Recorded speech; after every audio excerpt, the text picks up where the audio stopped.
Hello students, welcome to Dikshit academy.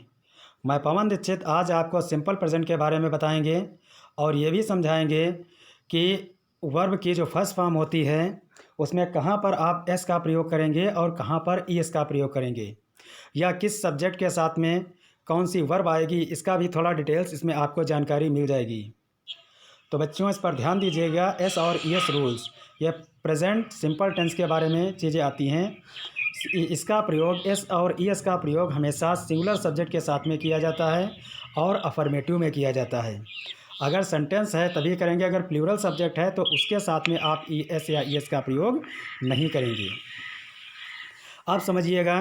सबसे पहले person के बारे में देखिए। फर्स्ट पर्सन में क्या होता है? फर्स्ट पर्सन जो बात करता होता है और वो जिससे बात करता होता है।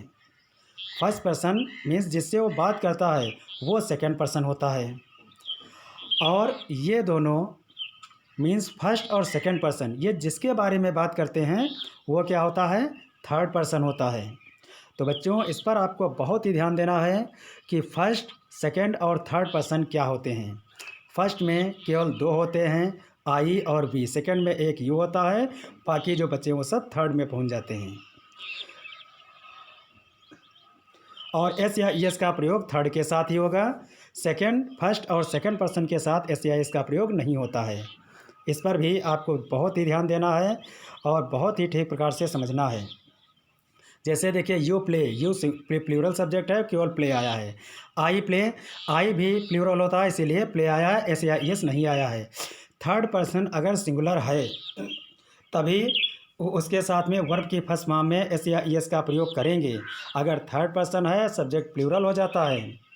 समझिए कि अगर थर्ड पर्सन है और सब्जेक्ट प्लूरल हो जाता है तो ऐसी कंडीशन में एस या ई एस का प्रयोग बिल्कुल भी नहीं करेंगे।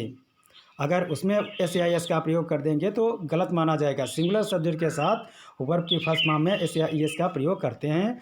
जैसे ही, सी, इट या किसी का नाम, वो नाम चाहे जिसका हो उसमें कोई प्रॉब्लम नहीं है। अब देखिए दे भी थर्ड पर्सन में आता है, लेकिन दे प्लूरल है इसलिए इसके साथ में एस या ई एस का प्रयोग नहीं किया जाएगा।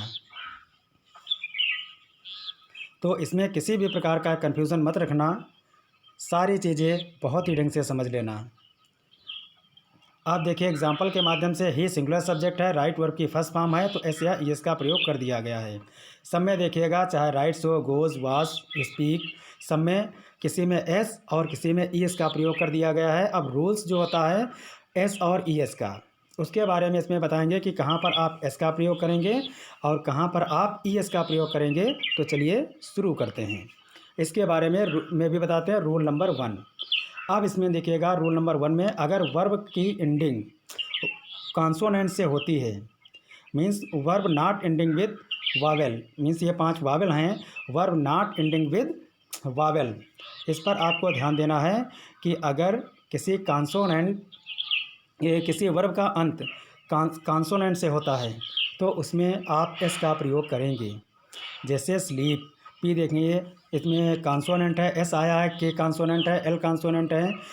तो उसी प्रकार से इसमें देखिए एल, टी और के, ये सारे कॉन्सोनेंट्स आए हैं, इसमें केवल एस का प्रयोग कर दिया गया है। इसका सब्जेक्ट सिंगुलर है। वर्ब की फर्स्ट फॉर्म दी गई है, ये अफर्मेटिव ही सेंटेंस में होता है, इस पर भी ध्यान दीजिएगा, इसीलिए हम बार बार कह रहे हैं।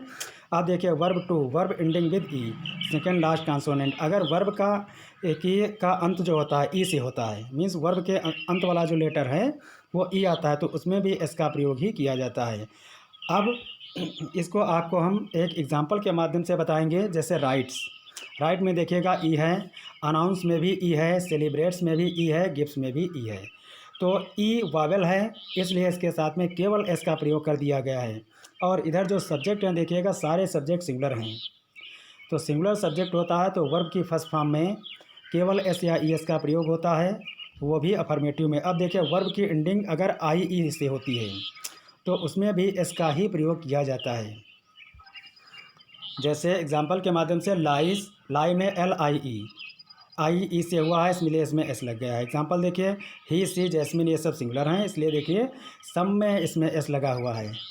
अब देखिएगा किसमें ई एस लगाते हैं। ई एस लगाने का नियम देखिएगा, जैसे अगर किसी वर्ब के अंत में O, X, T, C, H, X, Z double S आता है तो जिन मुख्य क्रियाओं के अंत में अक्षर ओ हो उस पर ध्यान दीजिए। क्या होता है? गो, डू। इसमें देखिए लास्ट में ओ आया है, इसलिए इसमें ई एस का प्रयोग कर दिया गया है। अब देखिएगा उसी प्रकार से जिन मुख्य क्रियाओं के अंत में डबल एस या एस एच हो with the main words ending with double S और एस एच, तो उसमें भी आप ई एस का ही प्रयोग करेंगे। मेन चीज़ आपको जो रेड कलर में दिया हुआ है इस पर ध्यान देना है कि O X T C H X Z double S, अगर किसी वर्ब के लास्ट में ये चीज़ मिलती हैं तो आपको उस हेल्पिंग वर्ब में ई एस ही लगाना है। लेकिन ध्यान रखना कि अफर्मेटिव सेंटेंस होना चाहिए और सिंगुलर सब्जेक्ट होना चाहिए, ठीक। या फिर verb ending with Y, second last letter consonant. अगर किसी वर्ब के लास्ट में वाई आता है और उसका जो सेकेंड लास्ट लेटर होता है वो कॉन्सोनेंट होता है, तो ऐसी स्थिति में आप क्या करेंगे? इसको भी बिल्कुल ढंग से समझिए कि अगर वाई आता है तो उस वाई को के स्थान पर आई का प्रयोग करके फिर ई एस लगाते हैं। चाहे दूसरे हिसाब से समझिए कि इस वाई को हटा करके आई एस का प्रयोग कर देते हैं, जैसे ड्राई, फ्लाई, वरी, इसमें ड्राइज, फ्लाइज, वरीज, वाई को हटा करके आई ई एस का प्रयोग कर दिया गया है। चाहे वाई को रिप्लेस करके आई समझिए। अब देखिएगा